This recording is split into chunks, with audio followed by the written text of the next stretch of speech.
నమస్కారం. శ్రీ చదివే నవలలను విని ఆనందిద్దాం. ఈరోజు మనం అసురుడు నవల 19వ భాగాన్ని విందాం. వెనువెంటనే కుంభకర్ణుడికి ఒక అందమైన ఆడశిశువు, విభీషణుడికి ఆరోగ్యంగా చురుగ్గా ఉన్న ఆడశిశువు పుట్టారు. ఇవన్నీ మా జీవితంలో ముఖ్యమైన సంఘటనలు. రాజవంశం అభివృద్ధి మాకు సంబంధించిన విషయమని కాదు. వాటి వల్ల రాజ్యానికి మిగతా ప్రాంతాల నుంచి జనం రాకపోకలు ఎక్కువ అవుతాయని, అది మా వ్యాపారానికి లాభదాయకం కనుక నెమ్మదిగా ప్రజాభిప్రాయం రాజుకి అనుకూలం అవసాగింది. బహుశా తనకి సమాజంలో ఉన్న అత్యాశని అతను అణుచుకున్నాడో, లేక పుత్రుడి జననం యుద్ధం చెయ్యాలన్న దాహాన్ని, భూమిని ఆక్రమించుకోవాలన్న ఆర్తిని తగ్గించి వేశాయో, క్రమక్రమంగా దీవి ప్రాంతము, ప్రధాన భూభాగము పోగొట్టుకున్న వైభవాన్ని తిరిగి సంతరించుకోసాగాయి. వర్తక వ్యాపారాలు జోరుగా సాగడం మొదలుపెట్టాయి. మొదట్లో విభీషణుడంటే అందరికీ చాలా ఇష్టంగానే ఉండేది. అందరూ విస్మరించిన వీధిని పునరుద్ధరించేందుకు, శివుడివి, ఇతర చిన్న దేవుళ్ళవి ఆలయాలని పునర్నిర్మించేందుకు, ఆలయ నిర్వహణని పటిష్టం చేసేందుకు అతను చేసిన ప్రయత్నాలని అందరూ కొనియాడారు. కానీ అంతలోనే అతను చిన్న విష్ణువు ఆలయాలని నిర్మింపజేసి, అసురులకి పరిచయం లేని దేవతల ఆచార వ్యవహారాలని వాళ్ళకి పరిచయం చెయ్యాలని ప్రయత్నించాడు. అతను కొందరు బ్రాహ్మణులని కూడా తీసుకొచ్చాడు. వాళ్ళు దేవతల దిక్కుమాలిన కుల వ్యవస్థని జనానికి నేర్పడం మొదలుపెట్టారు. చాలామంది మూర్ఖులైన విభీషణుడి అభిమానులు త్వరలోనే ఆ బ్రాహ్మణ ఆచారాలని పాటించడం మొదలుపెట్టారు. ధనికులు గొర్రెల మందల, బ్రాహ్మణులు ఎల్లప్పుడూ ఉంచుకునే యజ్ఞోపవీతాన్ని వేసుకోసాగారు. ఉపయోగకరమైన పనులు చేసే వారందరినీ వాళ్ళు హీనంగా చూడడం మొదలుపెట్టారు. మేము సమాజంలోని అధిక సంఖ్యాకులకి దూరం చెయ్యబడుతున్నామని గ్రహించేసరికి చాలా ఆలస్యం అయ్యింది. రాకుమారుడు విభీషణుడు ఒక ప్రచ్ఛన్న పోరాటం ప్రారంభించి, రాజ్యంలోని ముఖ్యమైన ఉద్యోగాలన్నీ బ్రాహ్మణులకే దొరికేటట్టుగా చేశాడు. 3 సంవత్సరాలలో వాణిజ్యానికి సంబంధించిన ముఖ్యమైన ఉద్యోగాలన్నీ దాదాపు బ్రాహ్మణులుగా మారిన వారి చేతుల్లోకి, ఉత్తర దిశ నుంచి వలస వచ్చిన బ్రాహ్మణుల చేతుల్లోకి వెళ్ళిపోయాయి. అసంతృప్తి పెరగసాగింది. ఉత్తర దిశ నుంచి తెల్ల రంగు చర్మం ఉన్న బ్రాహ్మణులు తండోపతండాలుగా రావటం మొదలుపెట్టారు. ముఖ్యమైన పట్టణాలలోనూ, ఊళ్ళలోనూ వాళ్ళు తమ స్థావరాలని ఏర్పాటు చేసుకోసాగారు. దేవతల పద్ధతులని పాటించని వర్తకులని రాజభవనం నుంచి తొలగించడం ప్రారంభమైంది. వీధులు, ఆలయాలు మొదలైన వాటిని నిర్మించేందుకు బ్రాహ్మణ కులంలోకి మారిన వారికి మాత్రమే అనుమతి లభించసాగింది. ఆ తరువాత మాలాంటి వారికి వీధుల్లో సంచరించడం నిషిద్ధమైంది. జరుగుతున్న వాటికి నిస్సహాయంగా కోపాన్ని ప్రదర్శించడం నా అంగడికి వచ్చేవారిలో కనిపించసాగింది. మాకు సొంతమైన మా రాజ్యంలో ఎంతో అద్భుతంగా కట్టించిన దేవాలయాల్లో మాకే ప్రవేశం లేకుండా పోయింది. పాత పురోహితులని హడావిడిగా బయటికి పంపేసి వారిస్తానే బ్రాహ్మణులని నియమించారు. జనం బలిచక్రవర్తి పరిపాలనని తలుచుకుని అలాంటిది మళ్ళీ రావాలని తహతహలాడారు. అందరినీ ఆయన సమానంగా చూసేవాడు. పాత వైభవం మీద దుమ్ము పేరుకుపోయింది. అణుచుకున్న కోపం, అసంతృప్తి చివరికి ఉపద్రవంగా బయటికి వచ్చింది. కొన్ని వేల మంది భటుల చేతుల్లో చనిపోయాక గాని మేము పాఠం నేర్చుకోలేదు. త్వరలో ఈ లోకంలో మా స్థానం ఎలాంటిదో తెలిసి వచ్చింది. మేము కుక్కల కన్నా హీనులం. శీర్షిక: ద్వంద్వయుద్ధం. రావణుడు. ఎంత ప్రయత్నించినా నాకు నిద్ర పట్టలేదు. భద్రుడి వికారమైన నల్లటి ముఖం భయంకరమైన రకరకాల రూపాలతో నా కళ్ళ ముందు కదలాడసాగింది. ఒక్కోసారి వంకరగా నవ్వుతున్నట్టు, మరోసారి దీనంగా బతిమాలుతున్నట్టు. నేను పక్క మీద దొర్లుతూ ఉండిపోయాను. రేపు మారీచుడిని వాడి దగ్గరికి పంపుతాను. బహుశా కొన్ని బంగారు నాణాలు నా అపరాధ భావాన్ని శాంతపరుస్తాయేమో. కానీ వాడి మీద నాకు కోపం కూడా వచ్చింది. వాడు చేసే పనులు నాకు ఇబ్బందికరంగా ఉన్నాయనిపించింది. అదంతా ఒక బలహీన క్షణంలో మొదలైంది. నేను అంతగా ఎలా దిగజారిపోయాను? నేను చేసిన పని క్షమించరానిది. కానీ దాన్ని మర్చిపోయి జీవితాన్ని వెళ్ళదీసి ఉండేవాడినే. కానీ శివుడి వరం అలా జరగడానికి వీల్లేని పరిస్థితి కల్పించింది.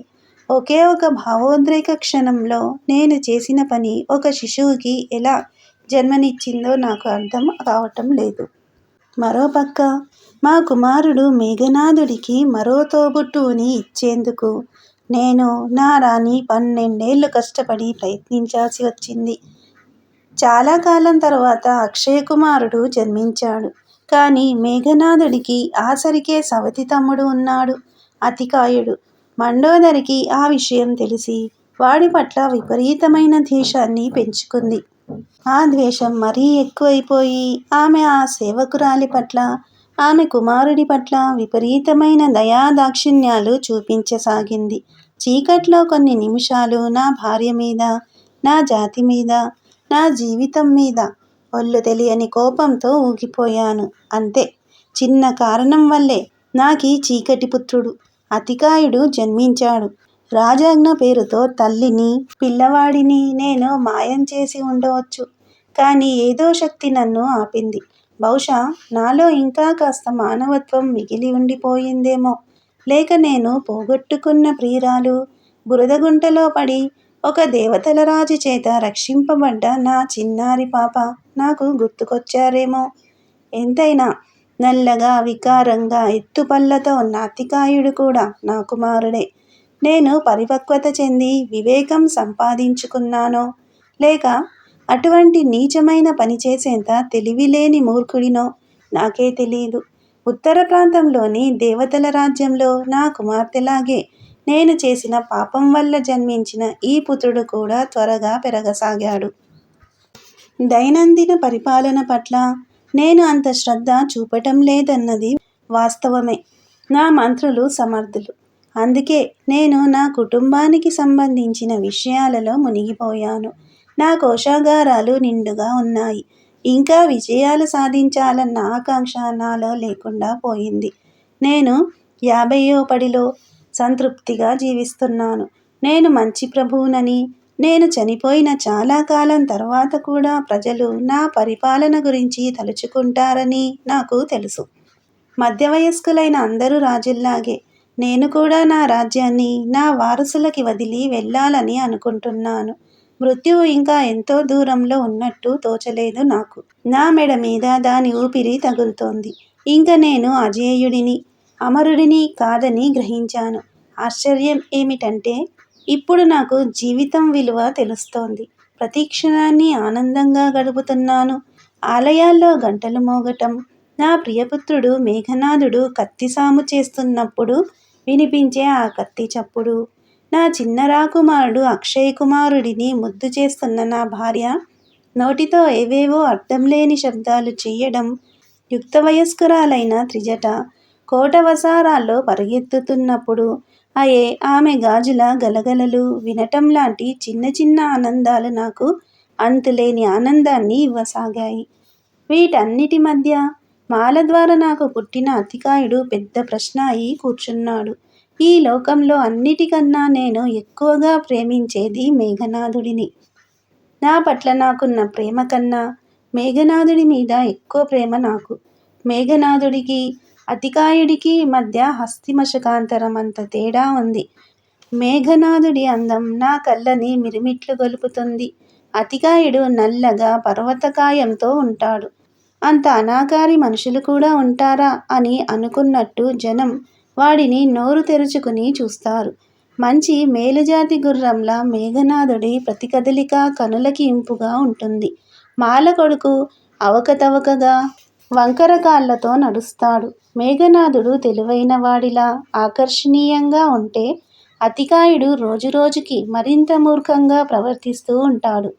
ప్రకృతి తనకున్నది అంతా మేఘనాథుడికే ఇచ్చేసి అతికాయుడికి ఏమీ మిగల్చలేదని అనిపిస్తుంది. ఒకే తండ్రికి పుట్టిన ఇద్దరు కొడుకుల్లో అంత తేడా ఉండడం నాకు అర్థమయ్యేది కాదు. మేఘనాథుడి పట్ల నాకు ఎంత ప్రేమ ఉందో అతికాయుడి పట్ల అంత ఏవగింపు ఉంది. కానీ శాపగ్రస్తుడైన ఆ కుమారుడే నేను ఎక్కడికి వెళ్ళినా కుక్కపిల్లలా నా వెంటే ఉండేవాడు. నేను వాడిని వదిలించుకోవాలని ఎంత ప్రయత్నించినా ఎందుకో గాని నాకు అతుక్కుపోయాడు వాడు. చాలాసార్లు వాడి పట్ల నేను క్రూరంగా ప్రవర్తించేవాడిని. అందరి ఎదుట వాడిని తన్నేవాడిని, చెంపదెబ్బ కొట్టేవాడిని, వాడి మీద కేకలు వేసేవాడిని. అయినా వాడు బుద్ధిహీనుడిలా అసహ్యమైన పసుపచ్చటి ఎత్తుపళ్ళు కనిపించేట్టు నవ్వేసేవాడు. ఆ చుట్టుపక్కల మేఘనాథుడు ఉంటే పగలబడి నవ్వేవాడు. అతికాయుడు నాకు వినోదం కలిగించేవాడు. బుద్ధిలేని ఆ రాకుమారుడి పట్ల కూడా నా మనసులో ఒక రకమైన ప్రేమ ఉందని కొన్ని సంవత్సరాల క్రితం గ్రహించని విషయాన్ని వయసు పెరిగాక తెలుసుకున్నాను. మేఘనాథుడి పట్ల, మండోదరి పట్ల, నా తమ్ముల పట్ల, వాళ్ళ పిల్లల పట్ల ఉన్న ప్రేమ లాంటిది కాదు ఇది.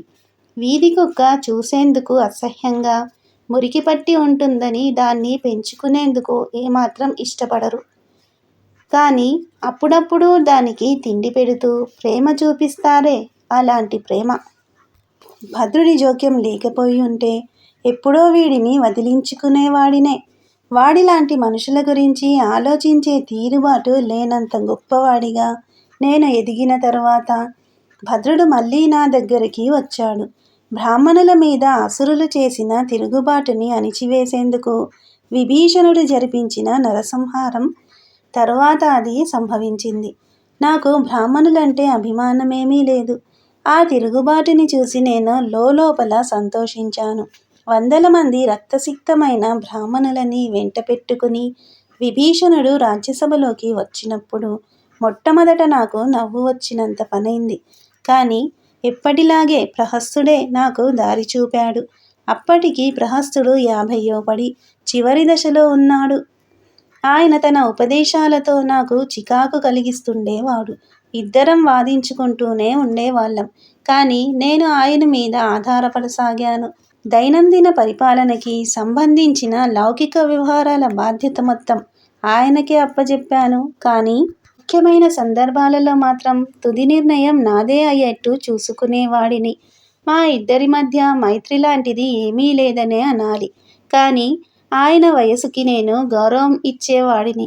నన్ను చూసి భయపడని వారిలో ఆయన కూడా ఒకరు. కానీ అలాగని భజనపరుడు కాదు. తన స్వభావానికి తగ్గట్టు ఇతర మంత్రుల సమక్షంలో నాతో వాదించకుండా తిరుగుబాటు జరిగిన రోజున ఆయన సభకి విరామం ప్రకటించి నా దగ్గరికి వచ్చి, మనం ఎదురు చూస్తున్నది ఇలాంటి అవకాశం కోసమే అని నెమ్మదిగా అన్నాడు. ఆ తిరుగుబాటుని మళ్ళీ తలెత్తకుండా అణిచివేయాలని, అసురులు ఇంకెన్నడూ న్యాయాన్ని తమ చేతులలోకి తీసుకోకుండా వాళ్ళకి బుద్ధి చెప్పాలని సలహా ఇచ్చాడు. పాలకుడైన ప్రభువు మాటకి తిరుగు ఉండదని, ఆయన ఆదేశమే సర్వోన్నతమైనది అని ప్రహస్తుడు నన్ను ఒప్పించాడు. ఆ పరిపాలించే చక్రవర్తిని నేనే కాబట్టి ఆయన చెప్పినట్టు వినటానికి నాకేమీ అభ్యంతరం లేకపోయింది. కానీ బ్రాహ్మణుల పక్షం వహించేందుకు మాత్రం నాకు ఇబ్బందిగా అనిపించింది. అప్పుడు పాము చావకుండా, కర్ర విరగకుండా ఒక ఉపాయం నాకు తట్టింది.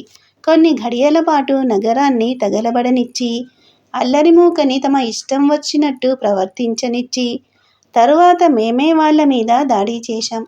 నా సైనికులు ఏమాత్రం పక్షపాతం చూపించకుండా అసురుల తలలు, బ్రాహ్మణుల తలలు నరికి పారేశారు. నా సైనికులు విష్ణు ఆలయాలని దోచుకుంటూ ఉంటే చూస్తూ ఊరుకున్నాను. వాళ్ళు అమితోత్సాహంతో ఆ పని చేసి ఆలయాలని శివాలయాలుగా మార్చేశారు. బ్రాహ్మణులు గుంపులు గుంపులుగా దీవి వదిలి పారిపోసాగారు. వరుణుడు తన నౌకల్లో వాళ్ళని ప్రధాన భూభాగానికి తీసుకుని వెళ్ళాడు. దానికి అతను ఎప్పటిలాగే పెద్ద మొత్తాన్ని వాళ్ళ దగ్గర వసూలు చేశాడు. ఎటువంటి పరిస్థితుల్లోనైనా వరుణుడు తనకి లాభం వచ్చేలా చూసుకోగలడు. రుద్రకుడు ఆ తిరుగుబాటుని మళ్ళీ తలెత్తకుండా పూర్తిగా అణిచివేశాడు. నా రాజ్యంలో మళ్ళీ తిరుగుబాటు అనేది నేను చూడలేదు. విభీషణుడు కొంతకాలం పాటు అలిగిన మాట వాస్తవమే. కానీ దాన్ని ఎవరు కూడా ఎంతమాత్రం పట్టించుకోలేదు. నాకే నా తమ్ముడి మీద జాలి వేసి పారిపోకుండా నా రాజ్యంలోనే ఉండిపోయిన బ్రాహ్మణులని నేను పీడించనని చెప్పి వాడిని ఓదార్చాను. నెమ్మదిగా వాడు అలకమాని మామూలు మనిషి అయ్యాడు. వాడికి ఉన్న విపరీత బుద్ధులని నేను అదుపు చేశాననే అనుకున్నాను. కనీసం అప్పుడు నాకు అలాగే అనిపించింది. భద్రుడు నా దగ్గరికి వచ్చినప్పుడు వాడు కోపంతో రగిలిపోతున్నాడని గ్రహించాను. వెంటనే నా చెయ్యి కత్తి మీదికి వెళ్ళింది. చిన్న పిల్లవాడిలా నా కత్తిని చంద్రహాసం అని పేరు పెట్టాను. దాన్ని క్షణం కూడా వదిలిపెట్టను. బాగా పేరు పొందిన ఒక కమ్మరి దాన్ని అద్భుతంగా తయారు చేశాడు. అది ఎప్పుడూ నా దగ్గరే ఉంటుంది.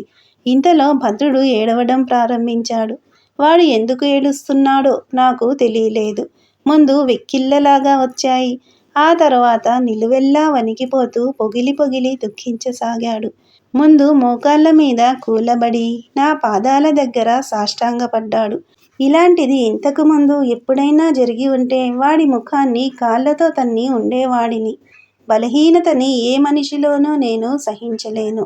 కానీ భద్రుడు విలపిస్తున్నది బలహీనత వల్ల కాదని, ప్రాణాలు కాపాడుకునేందుకని గ్రహించాను. అహంకారాన్ని అణుచుకుని ఇంకొక మనిషి పాదాల మీద పొర్లేందుకు ఎంతో సంకల్పం అవసరం. లోపల కోపం, ద్వేషం రగిలిపోతూ ఉన్నప్పుడు తల వంచి దీనంగా ప్రవర్తించేందుకు ఎంతో మనోబలం ఉండాలి. ఆత్మగౌరవాన్ని కోల్పోయి ప్రాణాలని కాపాడుకోవటానికి ఎంతో మనోధైర్యం ఉండాలి. చివరికి వచ్చేసరికి విజయాలు, ఆత్మగౌరవం, అహంకారం లాంటివి ఏవీ ముఖ్యం కావు. ప్రాణాలు నిలుపుకుని జీవించి ఉంటే చాలు అనిపిస్తుంది. ఒక జీవితం, వారసులు, తెగ, జాతి, భాష ఇవే ముఖ్యమని ఆ వ్యక్తికి అనిపిస్తుంది. మిగతావన్నీ నిరుపయోగమైనవే. కానీ నేనే. వాడికి తోచినట్టుగా వాడు తయారయ్యాడు. దాని గురించి ఇద్దరమూ చేయగలిగింది ఏమీ లేదు. అందుకే వంగి వాడిని లేవనెత్తాను. భద్రా అంటూ వాడి బొగ్గులాంటి నల్లని కళ్ళలోకి చూశాను. అక్కడ ఒక్క క్షణం ద్వేషం లాంటి భావం మెరిసి మాయమైంది. తక్షణం ఏ భావమూ లేకుండా నా వైపు చూశాడు. నేను ద్వేషాన్ని పట్టించుకోలేదు. దుర్వాసనని లక్ష్యపెట్టలేదు. అలాంటి వాటికి ఈ జీవితాన్ని ఖర్చు చేయకూడదు. జీవితం చాలా చిన్నది. నాకు నేనే చాలా ఉదారంగా కనిపించాను. భోజనం చేశావా అని అడిగాను. చాలా దయగా అడిగానని అనుకున్నాను. వాడు తల అడ్డంగా ఆడించాడు. భోజనశాలకి వెళ్ళి ఏమైనా తిను. నేను వాళ్ళకి ఆదేశం పంపుతాను. వాడు ఇంకా అక్కడే నిలబడ్డాడు. పరిస్థితి ఇబ్బందికరంగా మారింది. వాడు నాకు నోరు తెరిచి మాట్లాడలేదు. నాకు ఇక ఏం మాట్లాడాలో తోచలేదు. వాడి దగ్గర్నుంచి వచ్చే దుర్వాసన భరించడం నాకు సాధ్యం కాకుండా ఉంది. వాడి మీద నాకు కలిగిన దయని, జాలిని కోల్పోకుండా ఉండాలని ప్రయత్నించాను. కానీ నాలో అసహ్యం పెరిగిపోసాగింది. దాన్ని తొక్కిపట్టాలని ప్రయత్నించాను. నల్లగా పగుళ్ళు మారిన వాడి చర్మాన్ని, మాసిన వాడి తలని, అట్టలు కట్టుకుపోయిన జుట్టుని, వాడి కాళ్ళ మీద ఉన్న పుల్లని, బాణపొట్టని, పాచిపట్టిన పళ్ళని చూడకుండా ఉండేందుకు చూపులు తిప్పుకున్నాను. కానీ దుర్వాసన మాత్రం వస్తూనే ఉంది. నా చేతులు కడుక్కోవాలని అనిపించింది. నా ఒళ్ళే నాకు అపరిశుభ్రంగా అనిపించింది. అసంకల్పితంగా నా చేతులని పట్టువస్త్రంతో తుడుచుకున్నాను. వాడు నేను చేసిన పని చూస్తున్నాడని తెలిసి ఇబ్బందికి గురయ్యాను. అదే సమయంలో 3 ఏళ్ల మేఘనాథుడు కిలకిల నవ్వుతూ నా మందిరంలోకి పరిగెత్తుకుంటూ వచ్చాడు. వాడు హఠాత్తుగా ఆగిపోయాడు. మురికి పట్టి నల్లగా ఉన్న ఒక అసురుడు తన తండ్రి ఎదుట వినయంగా నిలబడి ఉండడం చూసి వాడి పెద్ద పెద్ద కళ్ళు ఆశ్చర్యంతో మరింత విప్పారాయి. వాడిని ఎత్తుకోవాలనిపించి వాడి వైపు 2 అడుగులు వేశాను. కానీ భద్రుడిని తాకటం వల్ల మురికి అంటుకున్న నా చేతులతో పిల్లవాడిని తాకాలనిపించలేదు. మళ్ళీ చేతులు తుడుచుకునేసరికి ఆ మురికి వెధవ వ్యంగ్యంగా నవ్వాడు. నాలో కోపం ఉవ్వెత్తు అలలా లేచింది. మండిపడుతూ వాడి వైపు తిరిగాను. అప్పుడు వచ్చాడు అక్కడికి నా అక్రమ సంతానం. నల్లగా వికారంగా ఉండే అతికాయుడు కూడా నా మందిరంలోకి పరిగెత్తుకుంటూ వచ్చాడు. వాడి శరీరం మీద గోచి తప్ప ఇంకే ఆచ్ఛాదన లేదు. 3 ఏళ్లు నిండిన వాడి చేతి వేళ్ల నిండా సగం తిన్న మామిడి పండు గుజ్జు అంటుకుని ఉంది.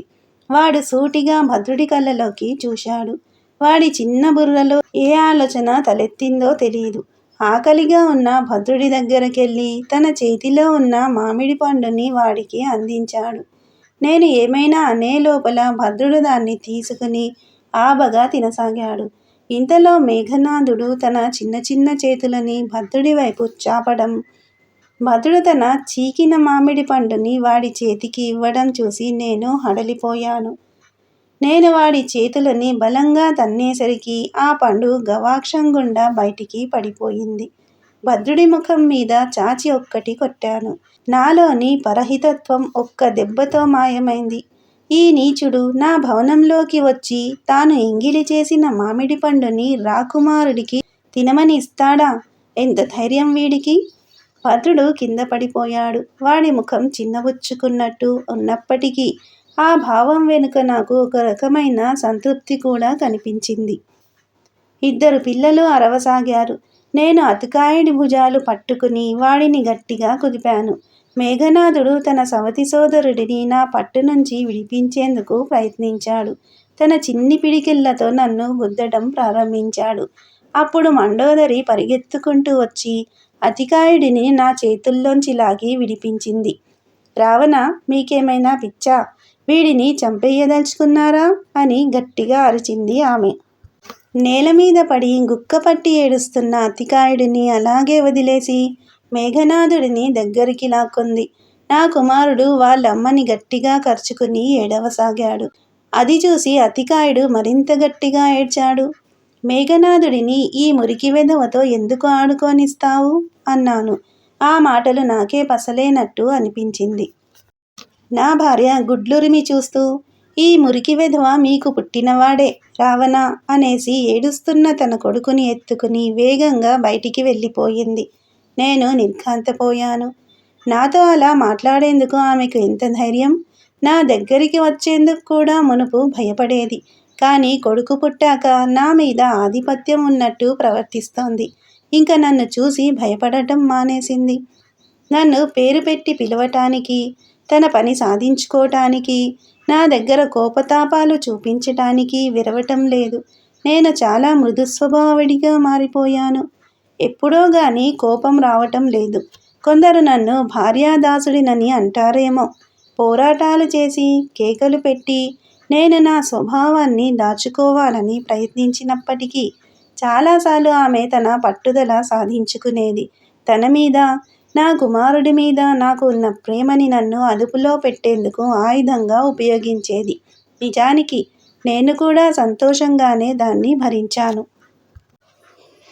ఈ నవల మీకు నచ్చితే సబ్స్క్రైబ్ చేయండి, షేర్ చేయండి, లైక్ చేయండి, బెల్ ఐకాన్ను ప్రెస్ చేయండి. శ్రీ ఛానల్ ఆడియో నవలను వింటున్నందుకు ధన్యవాదములు.